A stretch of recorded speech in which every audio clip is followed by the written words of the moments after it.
hozirgi kunda hammada bitta savol. Go'shinglar muzlagan emasmi? Go'shinglar qanaqa? Mesnimi deydi. Men sizlarga borishi hammasini ko'rsataman. Mana bu qiyma 20 ming so'm turadi. 140 gram. Ichidagi narsalarni ko'rsataman sizlarga hozir. Birinchi navbatda bu filesi, tovuq go'shti bormi? Arzonga ham bor. 15 minglik, 20 minglik qiymalar ham tovuqlar bor. Men sizlarga mana 38 ming so'mdan olgan filelardan ko'rsataman. Ko'ryapsizmi? Hammasini bunday qo'yib qo'yganlar. Faqat file. Odam azoblanib turarsan. Yerga tashlashmi? Ko'ryapsizlar, lahm joylari. Odamlar uyiga qanaqa narsa oladi, biz ham xuddi shunaqa narsa olamiz. O'zimiz uyimizda nima yesak, xuddi shunaqa narsani ko'rganimizga e'lon qilamiz.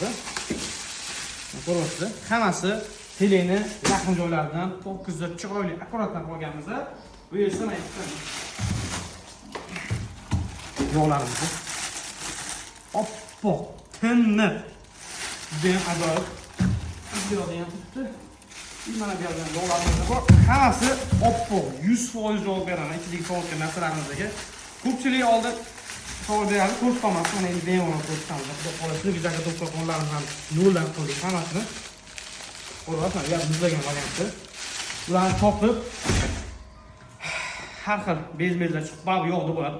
Olib tashlab, pokiza qilib cho'tga qilishadi. Endi xudo xohlasa narsaga 2-3 kundan keyin polniy go'shtlarimizdan hammasini ko'rsam, uzoq yoki ertaga yoki bugun kechga polniy sovuqgan go'shtlarimizdan qanaqa go'sht olamiz, qanaqa go'sht sotamiz, o'zi kelayotgan go'shtlarni ko'rsaman mashinada. Endi sovuqgan go'shtlardan ko'rsaman. Mana bu yerda qo'y go'shti ham bor. Mana qo'y go'shti bo'ladi. Ko'ryapsizlar? O'zimiz ko'p so'ygan qo'ylarimiz. Dadamdan sotib olaman, kevashda shashlik qilamiz. Sardor kafesi bu to'g'ri tanlov. Hamma narsa boricha, jaydari bo'lsa ham pokiza, ozoda va maza qiladigan 100% halol joy. Hammalar kutib qolamiz.